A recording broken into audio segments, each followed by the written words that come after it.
Good morning, good afternoon, good evening, everybody. I'm Barry Parker for Capital Link's Trending News podcast series. And today we have Hamish Norton, who's the president of StarBulk, which is listed on the Nasdaq Global Select Market. So nice to have you here, Hamish. So StarBulk is one of the largest dry bulk companies. So I think there's 128 vessels. So you take major bulks like coal and iron ore, and you have minor bulks, which is bauxite, fertilizer, steel, all kinds of things. So why don't we let's start. We'll talk about the bulk carrier market, just the present state of the market, and you can talk about if you want. I mean, there have been a lot of news items. So there have been the events in Ukraine, some of the lockdowns in China, and oil prices as well. So if you could give us your take on the current state of the market, Sure. like to hear, Hamish. Yeah, so the first half of the year is seasonally weak, pretty much every year. But of course, we've had a lot of specific events this year. So we started out the year with the coal export ban in Indonesia. Then Brazilian iron ore and grain movements were affected initially by bad weather conditions. The China Winter Olympics, and of course, more recently, a new round of lockdowns in China. And then, of course, most unfortunately, the war in Ukraine. But nevertheless, dry bulk rates have been pretty high in what has been a pretty slow commodity flow environment. So that tells you that the fleet is pretty well balanced. At the same time, there has been an underinvestment in commodity production. And of course, inflation, the two together have led to very high commodity prices, which in turn have led to less sensitivity about shipping rates. What we've got supporting the shipping market right now are congestion, primarily outside of China. Congestion in China has pretty much resolved. But, due to for example, the war in Ukraine, we've got longer distances that commodities are moving. Coal, which previously came to Europe from Russia, is coming to Europe from much longer distances. Grain is moving from longer distances because of the war in Ukraine. And of course, high bunker prices are having a huge impact on rates. If charter rates don't go up, when bunker prices rise, the fleet slows down and can't carry everything that there's a demand to carry. Finally, the dry bulk fleet during the last 12 months expanded in tons by 3.4%. But with congestion and lower speeds, the actual carrying capacity has decreased by 2.6%, implying basically a reduction in fleet efficiency of about 6%. So that's been quite positive. So that's good. Lower supply, longer mileage, more ton miles. So that's all good. I think it leads us into our next question, is the outlook for the market. I know you follow the forward curve, the forward freight curve. I'm wondering, what's that telling you at this point? Well, first of all, I guess we do obviously look at the forward freight agreement curve, but we don't really believe it's a great predictor of the market. And in fact, we track the FFA market, and the next quarter it does reasonably okay. The next 6 months it does a little worse. And, when you get longer than that, it sort of falls apart as a predictor. But, the truth is we're very optimistic for the dry bulk market, pretty much due to the best supply picture we've seen in decades. Fleet growth, we think, is unlikely to exceed 2% per year during the next 3 years, and even that is with pretty conservative assumptions. Uncertainty about the technology behind future propulsion, we think it's going to keep ordering down until there's clarity as to what kind of engine you're going to need with decarbonization. There's not a strong incentive to order new buildings because the 2025 FFA, for example, is not something you can hedge a new building price with. The market is not strong enough to justify ordering a new building. And, record high bunker prices today and environmental regs are going to push, we think, the most inefficient vessels, out of the fleet and basically at least cap the speeds of the rest of the fleet and maybe force slow steaming. And then, on the demand side, we think we're still at the early stages of COVID recovery in China. And, there's a lot of restocking that will have to take place among major importers of dry bulk.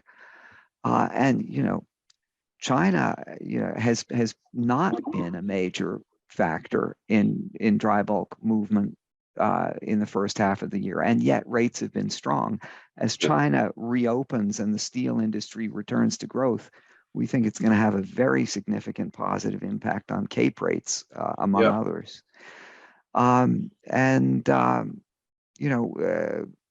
Coal, grain, and steel products, are becoming more inefficient because, for example, coal and steel products that came to Europe from Russia are moving much longer distances now. The FFA curve, for what it's worth, is pricing in a strong Q3. But after that, there is backwardation. It's dropping into 2023 and 24.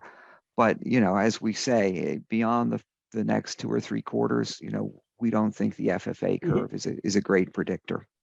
Okay, in a couple of minutes, I'm gonna ask you about how that influences your allocation of spot and time charters. But before we do that, let's just talk about you've recently released the Q1 results. I wonder if you can highlight the Q1 results and achievements. I know it's a very large dividend, and you probably want to talk about that. So over to you. Sure.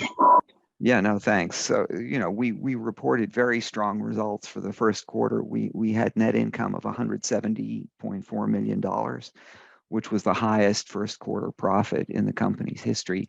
And, the first quarter is typically, again, seasonally weak. It's a weak time of the year, usually. Exactly. So it was pretty amazing. The average time charter for the quarter across our fleet was 27,400. Wow. Which was 77% above the first quarter last year. As you mentioned, we had a strong dividend.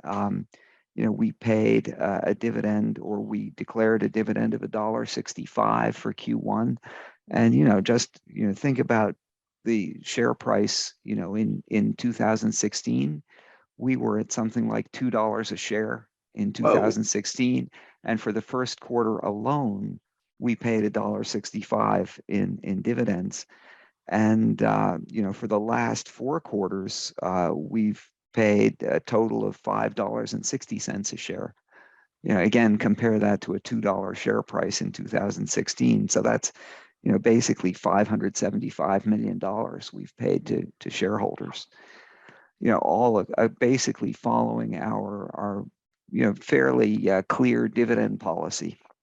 Yeah, I know you have a formula. I guess the idea is you reserve a certain amount of money for each vessel, and you take that amount and subtract it from the cash flow in the quarter, and rest I'm oversimplifying it, but then the rest not comes really. out. It's pretty simple. But it's been it's been going up and up and up.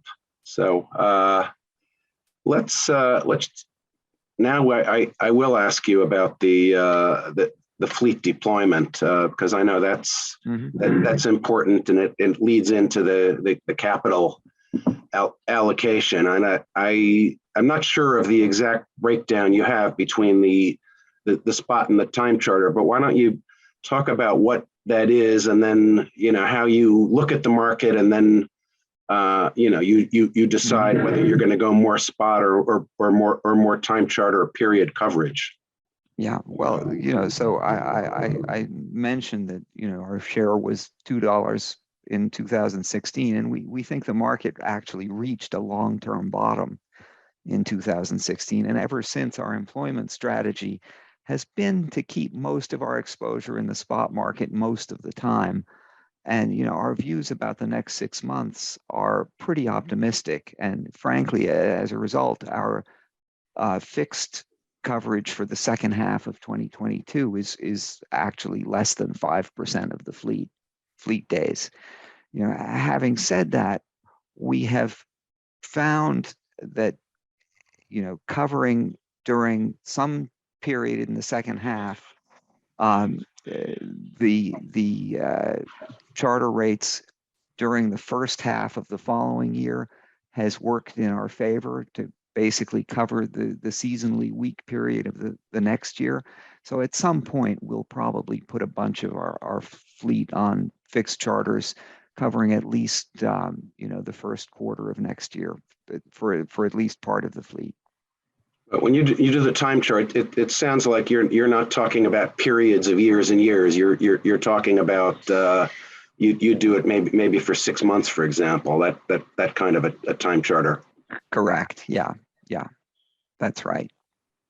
Okay, let's move into then the fleet renewal and expansion. Now you have it's 128 vessels. It's you probably have some other number from 2016 when it was I don't know how many it was, much less than that. Far fewer. Yeah. So how does that go? I mean, I know at one point you had the shares for ships deals. There hasn't been as much of that, but how do you look at the possible expansion of the fleet? Well, so over the last 3 years or so, we've actually just about doubled the fleet. We've added 58 vessels in 8 small M&A transactions using our share. And these transactions were very profitable for the shareholders. We used our share at or above NAV, to buy fleets priced attractively relative to our share. And we were able to increase the market cap of the company by a huge amount, increase the public float, increase the liquidity of the share, and make it investable for a larger and larger group of institutional investors. So when we talk about fleet renewal and expansion, people should be very conscious that we intend to protect the dividend through the process of growth, and we're not going to use cash that we would otherwise be paying out as a dividend to buy assets. We would intend to continue to try to use our share when it's accretive to the shareholders to issue shares and buy ships.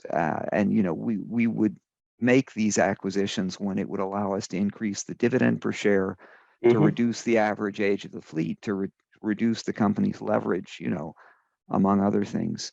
And these deals are always hard to do, but we have a history of being able to get them done, now and then, and it adds up.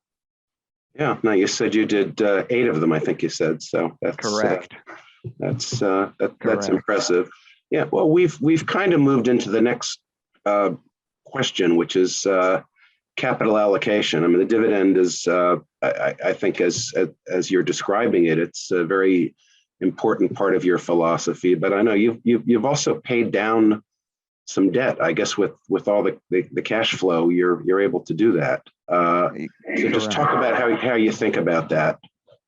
Sure. So, our policy is that we basically distribute all of the cash we earn from operations that is on our balance sheet at the end of each quarter, to the extent it exceeds $2.1 million per ship, which given 128 ships is $269 million.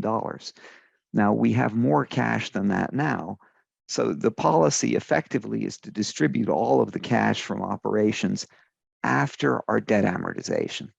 So we're amortizing 200 million of debt per year.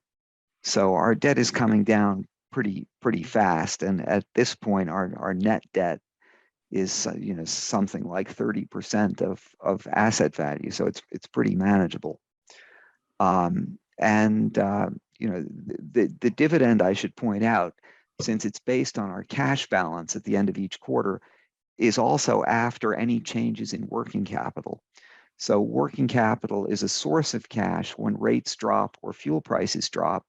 It's a use of cash when rates rise or fuel prices rise. And frankly, in the second quarter, rates have risen, fuel prices have risen, so our working capital needs have gone up. So probably and about $40 million is going to go into increase in working capital. So, but we think the dividend will be pretty strong. But people should keep that $40 million figure in mind. That will reverse, of course, if rates come down or fuel prices come down. It's basically a timing difference. Now, I should say also that in terms of capital allocation, we really intend to protect this dividend. So, for example, we wouldn't intend to use cash from operations to buy back shares. If our share price at any point is particularly attractive, that is cheap, we might use the proceeds of vessel sales to buy back shares. But at the same time, if our share is priced high, we might well use the proceeds of selling equity to buy vessels to benefit the shareholders. And if we do that, we'll probably reduce our leverage at the same time. Okay. No, but it's been the formula has been working, and the results are very evident.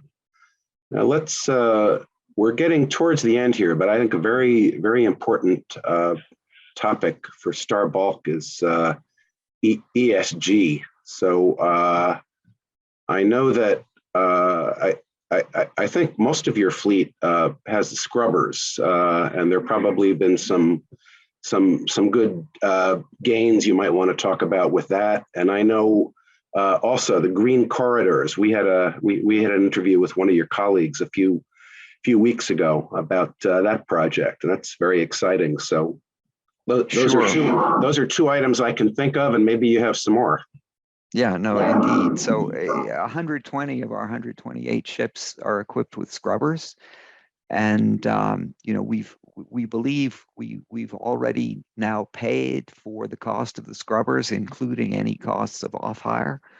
And the spread now between low sulfur and high sulfur fuel in Singapore is something like $500 a ton. Wow! So they're incredibly profitable at this point. We burn almost 700,000 tons of fuel a year at this point. Now, I don't expect the scrubber spread to remain at $500 a ton for a long period of time, but at $200 a ton, for example, that scrubber spread, given our fuel consumption, would lead to $140 million of extra income or cash flow to the bottom line. Now, thinking about other ESG related topics, we really intend to be a leader in decarbonization. We're paying a lot of attention to the technologies that are going to be available to shipping companies. And, as you mentioned, we're a participant in a green corridor project from Australia to Asia. And, that is hopefully going to lead to a concrete plan to produce and, make available to the shipping industry ammonia as a bunker fuel, to design dry bulk ships to use ammonia as a fuel and to basically, ship iron ore to Japan in a way that's completely zero carbon. we're a member of a number of other industry groups that are, exploring how the shipping industry can reduce its carbon intensity. And, we're focused also on the relatively near term. In order to meet the environmental regulations that are coming out very soon, we're basically relying on engine power limitation, which of course will lead to slow steaming, which is results in a very substantial reduction of carbon emissions, but of course it's also very good for charter rates for the. Well, yeah, for the we talked as a about whole. that early. It's not just Starbuck that's doing that. That's Exactly all around the fleet. Exactly, and we're paying a huge amount of attention to hull fouling. We're trying out several different methods because hull fouling is probably, besides speeds, the single most important influence on carbon emissions. So we're looking at basically bottom paints that reduce the amount of hull fouling. We're looking at hull cleaning robots so that we can keep the hull sparkling clean all the time. Wow. And we're looking at other technologies like ultrasound to ultrasound, to clean the side of the vessel, to keep the vessel from ever being fouled. Wow. It was discovered by the U.S. Navy in the 1950s. I'd not heard of that for commercial shipping, but you're exploring all kinds of. We're exploring everything. We're putting also Mevis ducts on several of our ships, which improve energy efficiency, and we're also looking at carbon capture, which seemed like science fiction maybe a year ago, but technology for efficient carbon capture on board the vessels looks like it's being developed. We've had some very impressive presentations. And of course, we're looking at zero carbon fuels, ammonia, methanol, e-methanol, ELNG. And of course, we're also gaining current experience with biofuels. So biofuels just with the diesel, with the diesel kind of fuel. Yeah.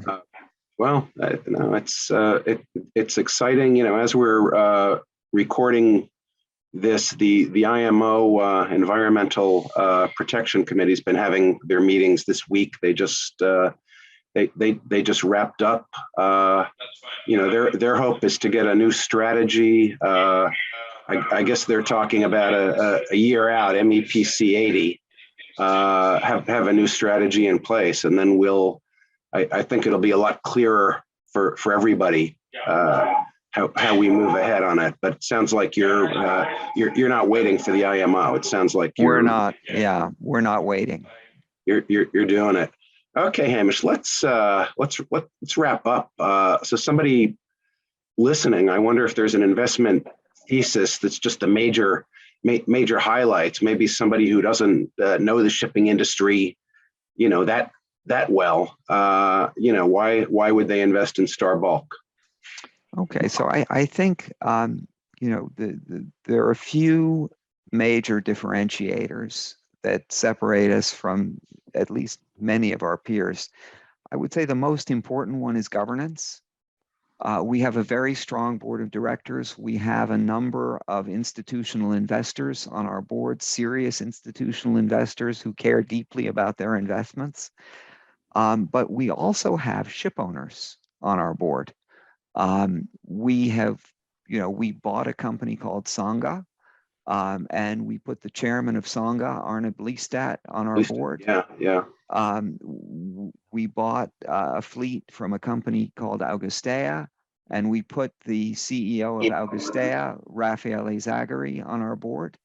And so, I think people should stop and think about the implications of that for a minute.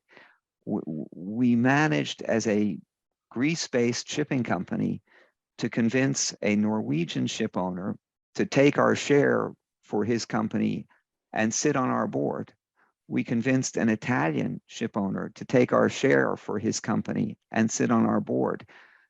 These people know about all the good things and all the bad things a shipping company can do, and they're happy to sit on our board and hold our shares. So I think that's pretty powerful. Now, as a result of that pretty strong governance, and and as part of that governance, a very strong compensation committee that believes that management should be paid when the shareholders make money, we as management act and think like shareholders. I mean, we are, of course, shareholders. And what has that led to? It's led to very low costs. We have the lowest operating expense per vessel per day in the dry bulk industry. We have the lowest overhead per ship per day in the dry bulk industry. But we also have very high revenue. If you look at our revenue per ship per day, divided up by vessel classes, and there's a service called Vessel Index that does that. So our costs are about $1,600 per day below the average of our public peers. But our revenue, on a vessel by vessel class basis is, something like $4,000 a day, better than the average of our public peers. Now, the costs, we have seen that's a pretty stable advantage over the average of our peers. The revenue advantage is going to go up and down, but we haven't seen it go to zero. There's good practices and inevitably some good luck associated with that. And of course, then there are the scrubbers, which are probably good for at least $140 million a year of extra cash flow. But basically, ships in our hands are more valuable than ships in others' hands. And I think it's a big effect. If it's a few $1,000s a day, that gets into real money with 128 ships. Yeah, 128 ships. Wow, that's a good way to. I like that. Ships are more valuable in your hands. So I think with that, we'll probably wind it up. So Hamish Norton, president of Star Bulk, thanks for coming on. Thanks very much, Barry. Yeah, good to talk to you. And I'll sign off now. So it's Barry Parker for Capital Link's Trending News podcast series.